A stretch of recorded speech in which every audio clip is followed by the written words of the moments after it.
오늘 말씀은 누가복음입니다. 누가복음 22장 31절부터 34절입니다. 누가복음 22장 31절부터 34절입니다.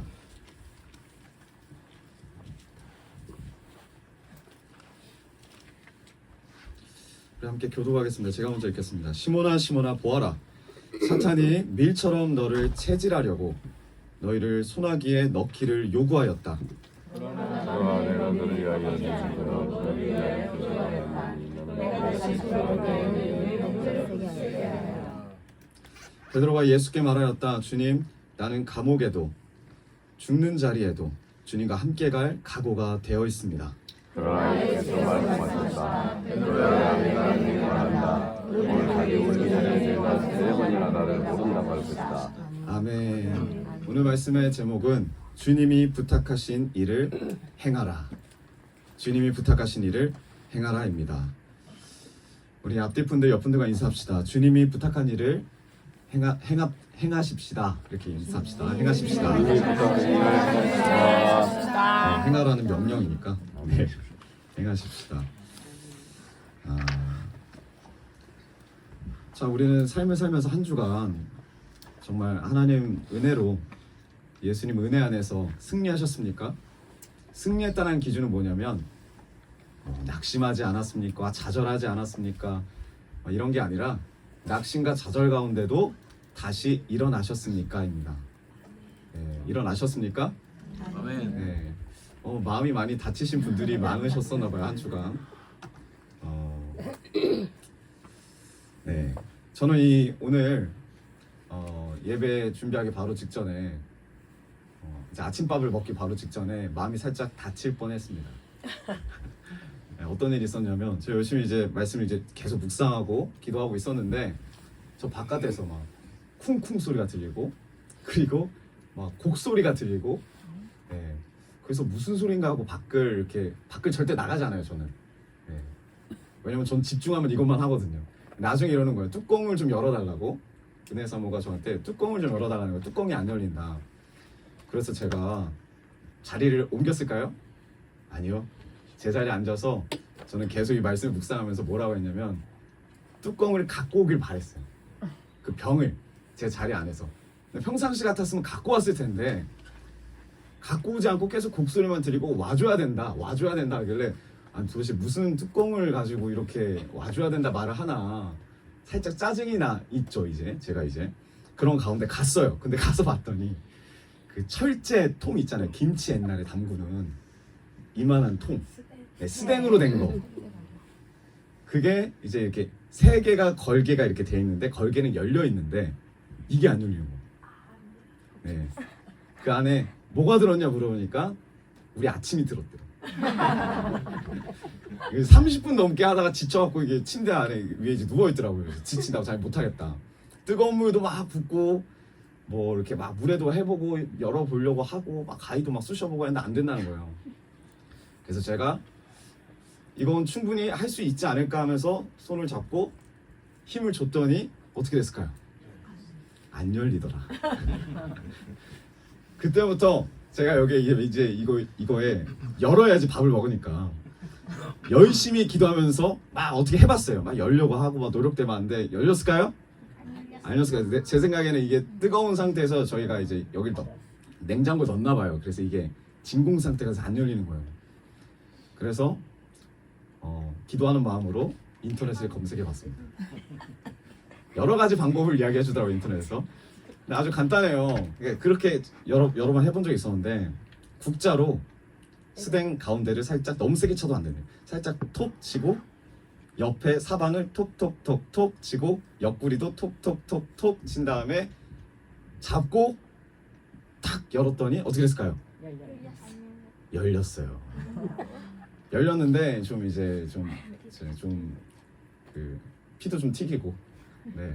그 안에 이제 붉은색 그 국이 들어있었는데 튀기고 열렸어요. 근데 열리는 소리도 엄청 크게 황 하고 열렸어요. 그 기쁨, 그 상쾌함, 제 마음 가운데 열었다. 와서 봐라. 근데 이미 여기 옆에가 좀 다 튀긴 거예요. 그 싱크대가. 네, 근데 제가 그런 걸 또 못 보거든요. 튀기면 빨리빨리 닦아야 돼. 안 그러면 이게 자국이 남으니까. 저는 그렇습니다. 네. 그래서 그 열린 뚜껑 옆에 놔두고 열린 그 국을 바로 그 수저 옆에 저희 집에 와보신 분들은 알죠? 수저 바로 옆에 두고 제가 거기서 뭘 했을까요? 닦았죠. 열심히 닦았죠. 그러면서 제 손을 닦은 거예요. 핸드워시로. 핸드워시로 닦았는데 닦으면서 제 눈에 정말 슬로우 모션으로 한 방울이 핸드워시 한 방울이 툭 이렇게 띵 날아가더니 그 스댕 안으로 탁 들어갔어요. 근데 저는 이미 손을 닦고 있잖아요. 움직일 수가 없어요. 이 손엔 다 핸드워시가 묻어있기 때문에. 네. 닦는 그 가운데 제가 그 딱 떨어지는 걸 보고 아주 빠르게 이게 분해가 되어가는 과정을 봤습니다. 그 국과 일체가 되더라고요. 그래서 제가 너무 당황한 거예요. 빨리 손을 씻고 맨 처음에 수저로 펐어요 이렇게. 근데 느낌이 찜찜하잖아요. 그래서 국자로 펐어요. 근데 그거를 이제 그 타이밍에 딱 맞춰서 은혜 사모가 딱 나온 거예요. 그럼 저한테 물어보는 거죠. 딱 감이 있잖아요. 뭐가 들어갔어요? 제가 듣길 원하는 첫 대사는 뭐였냐면, 첫 말은 뭐였냐면, 와, 열어서 너무 고마워요. 우리 아침을 먹겠네요라고 말할 줄 알았는데 들어와서 연 걸 보고 그 안에 제가 열심히 뭔가를 막 푸고 있으니까 뭐가 들어갔어요? 이렇게 말하길래 제가 거기서 이제 뭐라고 했을까요? 아니요, 저는 솔직하게 이야기합니다. 그 부분까지는. 들어가긴 했는데 물 한 방울이 들어갔어요. 이렇게 얘기해서 물 한 방울이 들어갔어요. 그러니까 하는 말이 뭐라고 그러냐면, 물 한 방울 들어갔는데 국자까지 해갖고 푸냐고. 이건 분명히 뭐가 들어갔다. 그래서 제가 그때 말했어요. 핸드워시가 들어갔다. 그러면서 이제 이야기를 하는 거예요. 어떤 사람이 국 바로 옆에 두고 비누로 손을 씻냐. 제 마음이 다쳐가다. 전 도와주러 나왔는데 마음이 다치는 상황이 오더라고요. 네. 여러분, 제가 오늘 아침에 그냥 예를 든 것 뿐인데 매 순간 우리가 의도한 대로 되지가 않아요. 마음에 다치는 그런 상황이 일어나요. 그리고 제가 미안하다고 그러고 저쪽도 이렇게 반응한 거 미안하다고 그러고 다시 주님을 붙잡고 이 자리에 나왔습니다. 그게 중요하더라고요. 우리가 아무리 노력해도 마음이 다쳐지는 걸 멈출 수가 없어요. 중요한 거 뭐냐면 다시 주님을 붙잡는 거예요. 이 예배 시작하는 이 시간에 우리가 마음이 다쳐진 분들이 있을 수 있을지도 몰라요. 저처럼. 다시 붙잡기 원합니다. 네, 다시 붙잡기 원합니다. 오늘 말씀의 제목은 주님이 부탁하신 일을 행하라입니다. 오늘도 마음이 다쳐지는 상황과 관련되어 있어요. 누가복음 22장 31절. 시몬아 시몬아 보아라. 주님 말씀하십니다.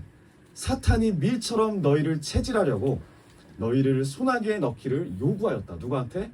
하나님께. 사탄이 감히 베드로와 제자들을 시험하기를 주님께 요청합니다. 그들의 신앙을 흔들어 버리려고, 욥처럼 그들이 지금까지 주님 따라다니면서 한 모든 일들이 다 무의미한 일을 만들려고 사탄이 지금 시험하려고 해요. 넘어뜨리려고 합니다. 베드로와 제자를 시험하고자 주님께 요청합니다. 그러자 하나님은 뭐라고 해요? 그런 사탄을 베드로와 제자들에게서 제거해 주시지 않으세요. 욥처럼. 욥도 안 그러셨잖아요. 허용을 하셨단 말이에요. 제거해 주시지 않으시고 그 요구를 허용해 주세요. 그래서 우리가 다 알듯이 이 내용은 어떻게 흘러가죠? 베드로가 결국 배신해요. 예수님을. 누가복음 22장 32절 전반부. 그러나 나는 너의 믿음이 꺾이지 않도록 너를 위하여 기도하였다. 내가 사단의 요구하는 요청을 거부하지는 않았지만 내가 너를 위해서 기도해 줄 수 있어. 기도했어. 너의 믿음이 꺾이지 않도록 기도했어. 이제 분명한 게 있어요. 분명한 건 뭐냐면 이 사탄의 시험을 베드로와 제자들은 어떻게 해요? 당해야 돼요. 사탄의 괴롭힘을 베드로와 제자들은 당해야 돼요.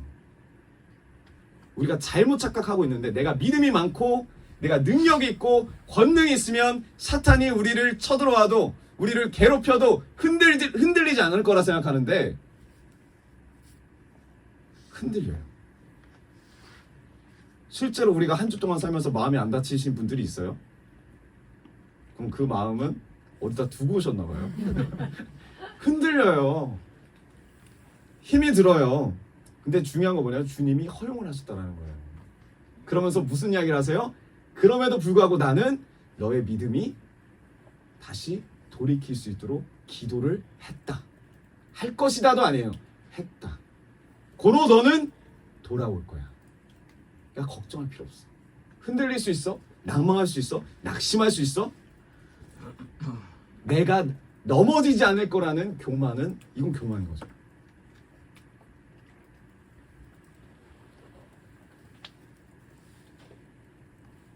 주님이 이 고난을 통해서, 왜 이 고난을 제자들이 당해야 하나, 왜 그 배신감을, 왜 주님을 배신해야 하나, 이 고난을 당해야 하나, 그 배신감을 통해, 배신을 하는 걸 통해서 얼마나 마음이 아팠겠어요.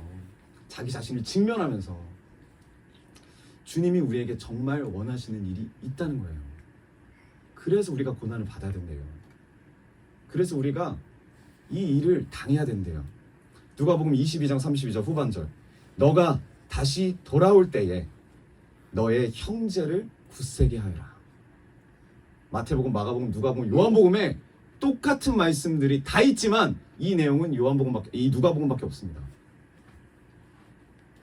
너가 다시 돌아올 때에, 그게 뭐예요? 돌이킬 때에 사단이 시험을 무조건, 사단의 시험을 당해야 돼요. 사단의 괴롭힘을 당할 수밖에 없어요. 쓰러지게 되는 게 당연해요. 하지만 이 영혼들이 쓰러지게 되더라도 다시 일어날 수 있도록 주님이 기도를 하셨다는 거예요. 그럼 기도한 대로 너가 다시 돌아올 때에, 회개가 뭐라 그랬죠?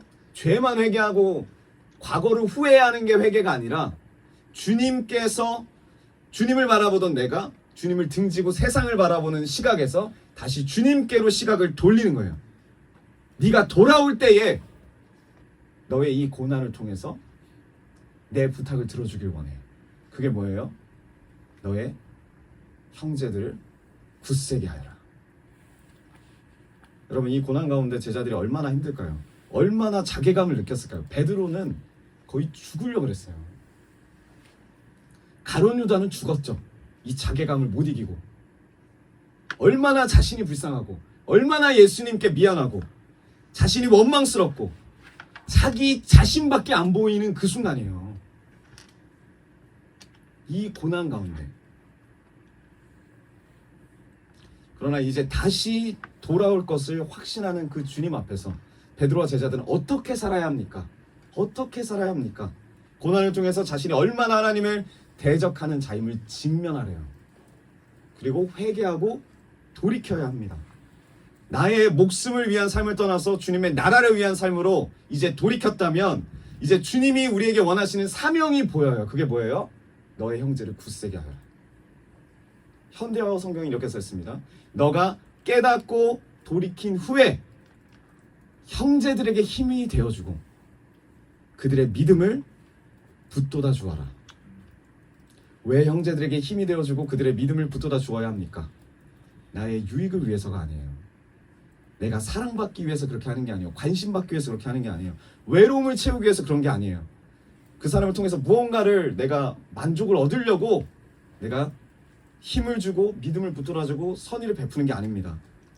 내가 먼저 은혜 받은 자로서, 내가 먼저 주님 앞에 철저하게 회개한 자로서, 완전히 주님께로 돌이킨 자로서, 이전과는 다른 삶을 사는 자로서, 이러한 은혜, 용서받음의 스토리를 가진 자로서 주님이 주신 사랑을 다른 영혼들에게 하나님의 그 주시는 그 힘을 전해주는 거예요. 하나님의 나에게 주신 그 믿음을 가지고 그들의 믿음을 굳세게 하는 거예요. 그러나 우리의 삶은 어때요? 우리의 삶은 어떻습니까? 누가복음 22장 33절 베드로가 예수님께 말합니다. 주님, 나는 감옥에도 죽는 자리에도 주님과 함께 갈 각오가 되어 있습니다. 너무 멋있는 말이에요. 근데 이것은 주님의 뜻하고 상관이 없더라고요. 우리가 느낄 때는 이렇게 말하는 사람이 마땅해요. 여기서도 결단하셨습니까? 라고 말했을 때 결단했습니다. 뭡니까? 내가 주님을 위해서 감옥에 갈지언정 주님을 버리지 않겠습니다. 주님과 함께 갈 각오가 되어 있습니다. 근데 주님 뭐라고 하셨어요? 넘겼대요. 요청이 와서 넘겼대요. 그리고 너가 쓰러질 것은 자명한 일이래요. 네가 나를 떠날 것은 자명한 일이래요. 그러나 내가 기도했다. 너의 믿음이 흔들리지 않도록. 그리고 다시 어떻게 해요? 돌이킬 것이다. 돌이켰을 때 너만 바라보지 말고 너만을 위한 신앙생활하지 말고 너의 이 고난을 통해서 나의 사랑을 느꼈다면 이 사랑을 그 영혼들에게 전해라. 이게 주님의 뜻이에요. 근데 지금 베드로가 한 말은 이 말에 어떻게 반응한 거냐면 주님 뜻하고 상관없이 자기 신앙을 지키고 싸우는 것만 택한 거예요. 마귀가 나를 공격해요. 내가 이길게요. 내가 승리할게요. 여러분 승리할 수 있어요? 이길 수 있어요? 한 주간 살면서 한 번도 이 유혹에 안 쓰러진 사람이 있습니까? 아무도 없어요. 다윗도 쓰러져요. 아무도 없어요. 근데 지금 베드로가 그렇게 하고 있어요. 우리가 그렇게 살아요. 그리고 쓰러진 사람들을 정죄하죠. 우리를 흔드는 사탄이 분명히 있습니다. 흔드는 사탄과 싸우는 것도 분명해요. 근데 흔드는 사탄과 싸우는 것에 너무너무 집중한 나머지 뭘 놓치냐면 주님이 우리에게 부탁한 것을 잊어버려요. 이 사탄의 시험에 낭망한 내 자신을 챙기는 나머지 내 영혼이 얼마나 실축되고 힘들겠습니까? 이 내 영혼을 챙기는 나머지 주님이 부탁하신 그 일을 잊어버려요. 여러분 영적 싸움 중요해요. 근데 영적 싸움은 하는 목적이 있어요. 목적이 있다는 거예요. 안 넘어지는 사람은 없습니다. 내 능력으로 절대 넘어질 수가 내 능력으로는 절대 안 넘어질 수가 없죠. 근데 주님이 뭐라 하세요? 주님이 기도하셨기 때문에 내가 넘어질지라도 다시 돌이킬 수 있대요. 이건 내 능력이 아니에요. 우리가 영적 싸움을 하는 목적은 내 신앙을 위해서가 아니라 하나님 나라와 한 영혼들을 위해서입니다. 주님 맡겨주신 교회를 위해서 하는 거예요. 우리가 은사도 받아야 돼요. 권능도 받아야 돼요. 주님이 주시는 거 다 받아야 돼요. 그런데 주님은 하나님 나라와 상관없는 은사주에 빠지는 신앙을 원하진 않아요. 이건 확실해요. 고린도 교회가 예입니다. 고린도 교회. 은사 충만이었어요. 그 교회 다 전체가. 제일 강조했던 게 뭡니까? 방언하는 자를 가장 높은 은사자로 여겼습니다. 그리고 누굴 따라가느냐 라인을 되게 중요하게 생각한 교회가 고린도 교회였어요. 근데 그 안에 뭐가 없어요? 하나님의 사랑이 없어요. 이 부탁이 없어요. 내 영혼들의 믿음을 굳게 하여라. 이 부탁이 없어요. 교만에 서로 싸우기 바쁩니다. 밥그릇 싸움합니다. 영혼을 진정으로 생각하는 사람이 고린도 교회는 없었어요. 그래서 바울이 말하는 거야. 제일 큰 은사는 사랑이다. 고린도전서 13장에 니네가 그게 없다. 우리가 영적 싸움하는 거 중요해요. 근데 교회를 위해서 하는 거 더더욱 중요합니다. 한 영혼을 위해서 하는 거 더 중요해요. 우리 눈에 그 영혼이 보여야 된다는 거예요. 한 영혼이 보여야 됩니다. 한 영혼이 보이면 또 다른 영혼이 보여요. 그리고 하나님 나라가 보여요. 그 영혼들을 통해서 이루어질 하나님의 나라가 보입니다. 그 영혼을 세운다는 것이 어떤 거냐? 그럼 굳게 하는 것이 어떤 거냐? 그 영혼이 하나님을 바라보게 돕는 일이에요. 그게 그 영혼을 세우는 거예요. 그 영혼의 외로움을 채워주고 내 산으로 싸매고 나를 바라보게 하는 건 아니더라고요. 그건 하나님의 나라하고 아무 상관이 없더라고요. 예수님은 단 한 가지만 당부했어요. 그게 뭐냐면 너는 돌이켜 너의 형제들을 굳세게 하여라. 다시 돌아올 때 회개하고 이전의 삶과 같이 않은 그때에 네가 정말 달라졌다면 형제들을 굳세게 하여라. 이 한 영혼을 굳세게 한다는 것은 나를 향하신 하나님의 사랑에 확신이 있어야 돼요. 내가 먼저 있어야 돼요. 내가 먼저 용서받음에 확신이 있어야 돼요. 이게 있어야 상대방을 도와줄 수가 있는데 어떤 사람이 이게 있어요? 어떤 사람이 확신이 있어요? 돌이킨 사람. 돌이킨 사람은 누굽니까? 이전의 삶과 이후의 삶이 분명하게 다른 사람. 내가 말은 돌이켰다고 하지만 이전과 다를 게 없어요. 세상을 추구하고 세상을 나아가고 이건 쓰러지는 거하고 별개입니다. 양다리를 걸치고 있는 거예요. 그러면 다른 사람을 절대 도와줄 수가 없어요. 다른 사람을 용서해 줄 수도 없어요. 그건 나를 위한 용서지. 내가 진짜 한 영혼을 주님 맡겨주신 그 영혼을 일으켜 세우겠다 라고 한다면 내가 먼저 그 은혜를 받은 자임을 주님 앞에서 확신이 있어야 돼요. 고난을 통해서 역사하시고 고난을 통해서 나를 찾아오신 그 하나님의 사랑을 입어서 그 사랑을 전해야 되는 거예요. 근데 그 사랑이 없이 내가 뭘 사랑할 건데요? 내 사랑밖에 안 가요. 우리가 때로는 우리가 겉면의 말도 하지만 이 겉면의 말에도 하나님의 사랑이 묻어나야 된다는 거죠. 내 경험과 내 의가 아니라 하나님의 마음을 입어서 굳세게 영혼들을 세워줘야 돼요. 우리가 이 초등부 지금 친구들 이제 왔는데 이제 초등부 애들보다 중등부 애들이 훨씬 많아졌어요. 참 쉽지 않습니다. 중등부 지금 이게 몇 달 사이에 중등부 친구로 이렇게 뛰어넘어가지고 그리고 이번에 농구를 했는데 농구하는 친구들은 다 고등학교 애들이 거의 평균 신장이 늘어나겠어요.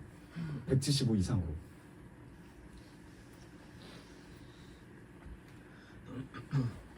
우리가 그들을 대할 때 얼마나 못마땅함이 올라오는지 몰라요. 이렇게 버르장무리가 없을까? 그래서 제가 골키퍼를 보면 항상 우리 팀이 집니다. 그럼에도 불구하고 제가 골키퍼를 봐요. 보는데 이제 성민 형제 팀이랑 붙었어요. 성민 형제님이 이제 평상시 골키퍼 보다가 이번엔 나왔어요. 공격수. 우리 팀은 제가 골키퍼를 보니까 성인이 아무도 없는 거예요. 성민 형제가 아주 날라다니더라고. 네. 몇 골을 넣는지. 네. 하필 제가 골키퍼 할 때 그렇게 골을 많이 넣어주면 제가 뭐가 됩니까? 애들한테. 제가 이 아이들에게 좀 희망과 소망을 주려고 계속해서 이제 축구를 하면서도 이야기를 하거든요. 옆에서 괜찮아, 더 넣으면 돼 할 때마다 계속 들어가는 골이. 할 말이 없더라고 나중에. 그래서 나중에 이런 말이 나오는 거예요. 저쪽 팀은 성인이 뛰니까 그래. 나는 골키퍼 보고 있잖아. 이렇게 말하니까 저쪽에서 그 한 명 애가 이런 말 하는 거예요. 그러면 나오시든지. 너무 버르장무리가 없는 거예요. 제가 봤을 때. 근데 우리가 못마땅함으로 대하면 그 영혼이 무너지죠. 그쵸? 내 사랑으로 대했다면 너 이놈의 새끼 일로 와라고 바로 말했을 수 있어요. 네. 근데 우리가 한번 경험했잖아요. 우리가 겉면을 이야기했지만 그들은 그걸 겉면으로 받아들이지 않고 너 나가로 받아들인 거예요. 그래서 한동안 이 친구들이 오지 않았죠. 네. 만나도 인사도 안 하고 바로 앞에서 그냥 무시하고 지나가더라고요. 네. 그랬던 친구와 어저께 공을 주고 받으면서 행복하게 교제를 했습니다. 네, 한 3주 만인가 4주 만에. 예전에 목사님이 그러셨어요. 이 초등부 친구들이 왔다 이렇게 이야기하니까 좀 있으면 우리가 이제 예배도 드리고 이 친구들을 모두 해줘야 되겠다 이렇게 말했더니 목사님이 뭐라면 이런 말을 하시더라고요. 아마 1년 동안은 밥 먹이고 사랑을 보여줘야 할 것이다. 그래서 맨 처음에 그게 무슨 말인지 모르고 한 2주도 안 돼가지고 예배 참석하라 했다가 예배 제대로 못 드린다고 우리가 나가! 이렇게 말했다가 다 나갔거든요.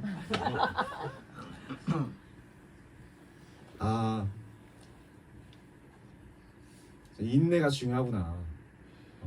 내 인내가 아니라 하나님의 사랑으로 인내하고 사랑으로 권면하고 그들이 하나님의 사랑을 경험할 수 있도록 기다려주는 것. 그들이 믿음이 자라날 수 있도록 이게 굳세게 될 수 있도록 인내해주는 게 중요하구나. 그러려면 우리가 뭘 해야 됩니까? 십자가를 줘야죠. 네. 이제는 대청부도 그렇고 청년부도 그렇고 나가서 축구하는 게 다들 이제 힘이 겨워합니다. 지겨워하고. 왜냐면 자기네들은 골키퍼 보는 거 아니면은 채점만 하다 오거든요. 뛰는 것도 갈 때는 축구화 다 신고 유니폼 다 입고 나가지만 정작 뛰지를 못해요. 애들이 막 25명 30명씩 오니까. 우리가 먼저 십자가 져야 돼요. 우리가 많이 말하죠. 닭이 먼저냐 알이 먼저냐. 네. 내가 먼저냐 남이 먼저냐. 바뀌는 게 누가 먼저 해야 돼요? 내가 먼저 바뀌어야 될 줄 믿습니다. 아멘. 이 제자들이 믿음이 떨어지지 않도록 누가 기도하세요? 예수님이 기도하세요. 이 예수님 때문에 이제 맡겨주신 형제들을 굳게 세워야 하는 사명을 누가 받아요? 제자들이 받아요. 저는 이게 오늘날 교회 삶에서 나타낼 모습이라고 생각합니다. 우리들 가운데 이 마음이 있어야 돼요. 오늘날 대부분 교회가 다음 세대 사역에 관심이 있다고 합니다. 실제로 제가 어디 만나교회인가 거기도 들어가 봤는데 그 우미셸 선교사님 찬양하시는 거기도 써 있어요. 다음 세대 사역을 준비하는 교회다. 홈페이지마다 그런 사역을 많이 소개를 합니다. 그러나 실상은 다 그런 건 아니지만 상당히 많은 교회들이 관심이 없어요. 다음 세대에. 대체로 우리가 우리 자신을 너무나 많이 사랑합니다. 실제로 우리가 생각하는 것 이상으로 우리 자신을 사랑해요. 너무너무 사랑하는 게 이게 어디까지 흘러가냐면 지금 내 앞에 있는 영적 전쟁도 나 때문에 하는 경우가 많아요. 내 가정 때문에 하는 경우가 많아요. 그리고 나 때문에 내가 이 눌리고 있는 영적 침체에서 벗어나기 위해서 이 탈피에만 집중하는 신앙생활이 많아요. 근데 말은 우리가 다 다음 세대를 위해서 한다고 해요. 이게 착각이더라고요. 착각. 그 사이에 우리의 형제들은 안중에도 없어졌습니다. 다음 세대가 사라졌어요. 예수님의 부탁이 잊혀졌어요. 한 영혼을 사랑하는 마음이 없어졌어요. 근데 주님이 말씀하셨어요. 내가 너를 위해서 기도했다. 너가 다시 회복되어 돌아올 텐데, 다시 돌아올 때에는 너를 위한 신앙의 삶이 아니라 너에게 맡겨진 너의 형제들을 굳세게 하여라.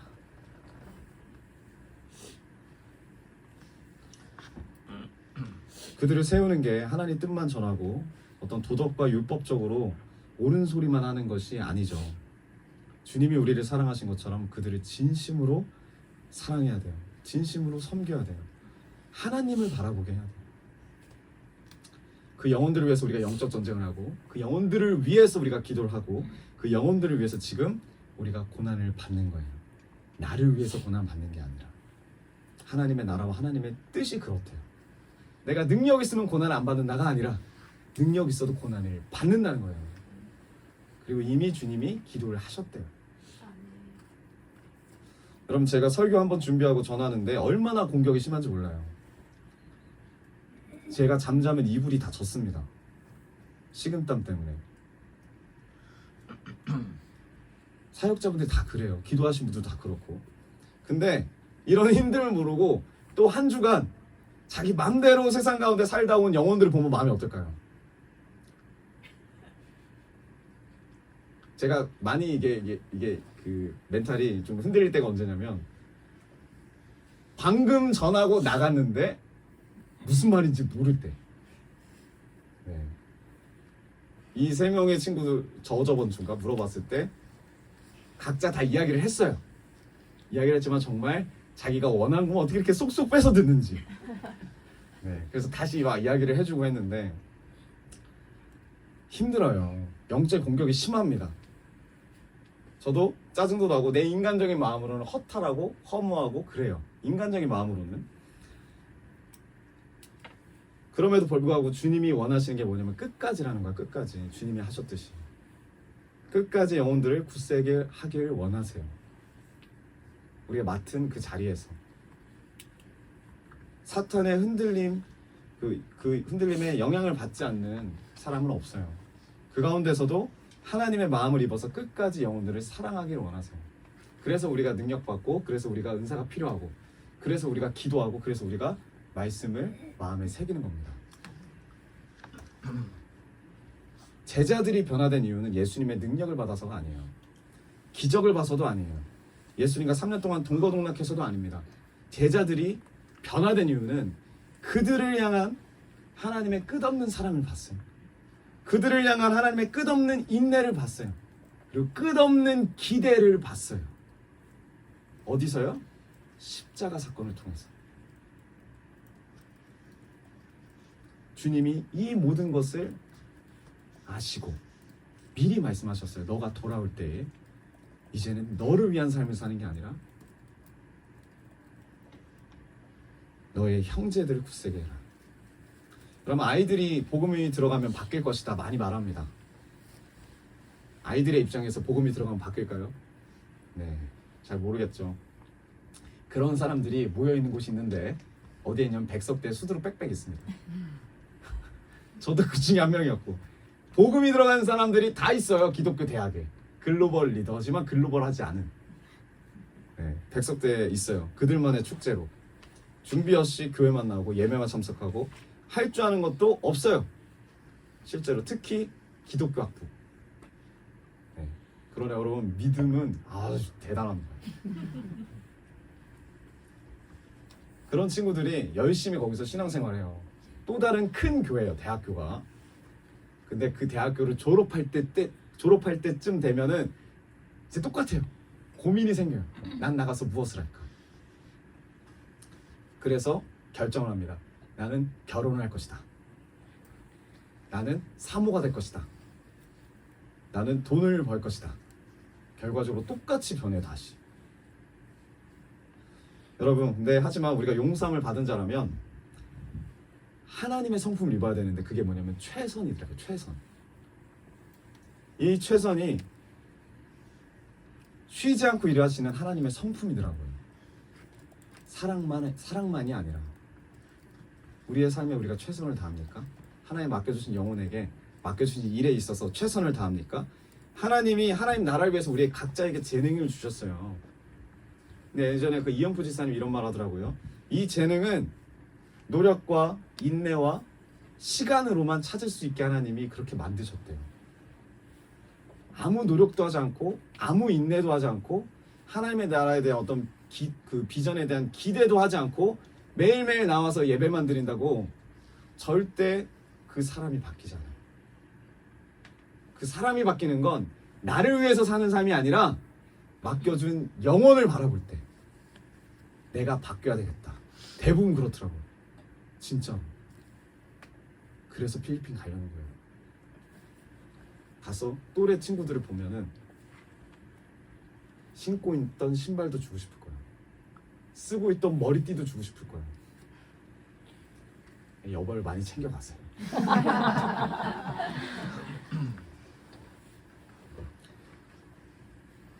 진짜 우리가 영혼들을 굳세게 하는 거, 다음 세대 굳세게 하는 게 뭐냐면 하나님 나라를 위한 비전을 위해서 최선을 다하여 삶을 드리는 거예요. 끝까지 사랑하고 끝까지 희생하며 끝까지 영적 싸움을 하는 거예요. 주님이 우리에게 이 고난을 허용하신 이유가 이 한 영혼에 대한 사랑을 깨닫고 우리가 겪었던 이 고난처럼 그들도 똑같은 고난을 겪고 있다는 거예요. 어려움을 겪고 있다는 거예요. 그 형제들의 마음을 최선을 다해서 주님 바라보게 이렇게 세우는 사명, 그게 교회가 할 일이에요. 그게 믿는 자들이 해야 될 사명인 줄 믿습니다. 아멘. 얼마나 많은 이 아픔을 가진 영혼들이 우리 교회에 모였습니까? 이혼부터 시작해서 부모를 통해서 상처도 받고 왕따를 당한 사람들 많고 사람들에게 배신당한 영혼들도 많아요. 근데 예수님은 이 사탄의 모든 공격과 그런 유혹 가운데 형제를 세우기 위해서 십자가에 죽임을 당하셨어요. 다음 세대를 세우시기 위해서 끝까지 기도하셨어요. 그 다음 세대가 누구예요? 우리예요. 나이 어린 친구들만 다음 세대가 아닙니다. 장년분들도 다 다음 세대세요. 우리가 오늘도 굳게 서 있는 이유가 뭐냐면 바로 주님이 기도하셨기 때문이에요. 그리고 우리 앞 세대가 우리에게 그 사랑을 물려줬기 때문이에요. 우리는 받기만 하려는 존재가 되어서는 안 돼요. 우리가 다음 세대지만 다음 세대라고 우리가 생각할 것이 아니라 우리 다음 세대를 또 생각해야 되는 것이 주님의 마음이에요. 이제 우리가 질문해 봐야 됩니다. 여러분, 우리의 신앙의 목적이 나를 위한 삶입니까? 하나님의 뜻을 위한 삶입니까? 나는 이 고난을 통해서 어떻게 형제들을 굳게 세울 수 있습니까? 굳게 세울 마음이 있습니까? 어려워요. 나밖에 몰라요. 우린 아직도. 예전에 우리 그 초등 친구들이 저한테 찾아와서 질문한 적 있어요. 뭐라고 질문하면 이랬어요. 사춘기의 특징이 뭡니까? 갑자기 지용 군과 사랑의 어린이가 저한테 와서 질문을 하더라고. 사춘기의 특징이 뭐냐고. 제가 뭐 여러 가지 특징을 이야기했는데 그 중에서 기억나는 게 뭐냐면 일단 혼자 있는다. 그리고 그 혼자서 책을 본다. 그러니까 이 둘이서 입을 벌리고 경악을 금치 못하는 거예요. 그래서 제가 왜? 뭔데? 했더니 우리 중에 그 사람이 있어. 제가 본 적은 없는데 그래서 이제 누가 있다라는 거예요. 근데 이제 어제 이제 본 거죠. 다 축구를 하고 있는데 저 구석에 벤치에 한 명이 딱 앉아 있는데 책을 폈어요. 나를 사랑하는 방법. 그 책을 구석에서 혼자서 보는데 페이지가 늘진 않아요. 책만 보고 있어 이렇게. 네. 있어요. 그래서 제가 다른 친구들한테 말했어요. 너희들도 다 저 때가 올 거니까 미리미리 보고 복습해 두렴. 다 와요. 다 오는 과정이에요. 왜 그러냐면 우리가 다 사춘기 때 왜 그러냐면 내가 누구지? 나는 뭐지? 나는 왜 태어났지? 그러면서 나에게 계속 집중을 하게 되면 사람들이 나를 찾아와 주길 원해요. 근데 그거는 자연스러운 거예요. 자연스러운 거예요. 그때 우리가 주님께 시선을 돌리도록 양육을 해줘야 됩니다. 우리가. 여러분도 어떠셨어요? 사춘기 때. 다 그러셨잖아요. 제가 다 아는데요. 핀도 꽂고, 네, 열심히 술도 마시고, 담배도 피고, 네, 노래방 열심히, 네, 노래방 놀이로 열심히 사시고. 우리가 이 고난들을 통해서 우리 다음 세대들에게 뭔가를 전하려면 이 고난들을 그냥 흘려가게 놔두면 안 돼요. 여기서 철저하게 직면하고 하나님 만나야 돼요. 우리 옆분들과 인사합시다. 직면하고 하나님 만납시다. 네, 이 이야기만 하고 우리가 말씀 마치기 원합니다. 여러분, 우리의 신앙이 뭐냐면 점을 선으로 만드는 일이에요. 점을 선으로 만드는 일인데 우리가 매일같이 하나님 앞에서 최선을 다해서 우리의 점을 찍습니다. 근데 한 점은 그 엄청 넓은 종이 안에서 한 점은 아무것도 아니에요. 그리고 이 점이 어디로 갈지도 몰라요. 방향도 몰라요. 근데 계속 최선을 다해서 주님 앞에서 점을 찍다 보면 이 점이 뭐가 되죠? 선이 돼요. 선이 됩니다. 그리고 이 선을 통해서 우리가 뭘 할 수 있냐면 점점 하나님이 원하시는 그림이 보여요. 그림이 보이십니까? 여러분들 인생 가운데? 아니면 아직도 종이가 넓으세요? 점을 막 사방에 찍고 계십니까? 점을 최선을 다해 찍어야 돼. 그러니까 내가 이 길이 아닌갑다 하고 다른 점을 찍으면 또 시작이야. 거기서부터. 지금 안 보여도 아닌 것 같아도 주님이 거기를 부르셨으면 작정하고 점을 계속 찍으십시오. 그럼 그 점이 선이 되고 주님이 원하시는 그림이 돼요. 그리고 어제와 오늘 하나님 앞에서 최선을 다하는 삶 가운데 이 찍어놓은 점들이 선이 되면 뒤에 있는 이미 선이 된 점들이 어디로 점을 찍어야 될지를 보여줘요. 주님의 그림 안에서. 그렇더라고요. 우리 인생이.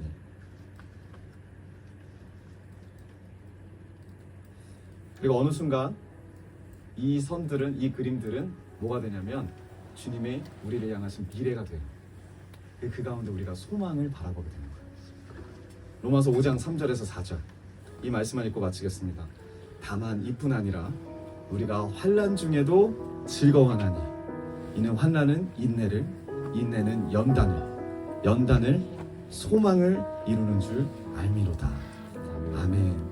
여러분, 나를 위한 영적 전쟁에 그 소용돌이 가운데 빠져있지 마십시오. 나를 위한 자기 연민의 소용돌이에 빠져있지 마십시오. 거기를 넘어서 주님이 맡겨주신 사명을 바라보기 원합니다. 그리스도의 형제를 믿음으로 굳게 세우는데 우리의 삶을 드리는 글로비전교회 모든 성도님들과 우리가 되길 원합니다. 아멘.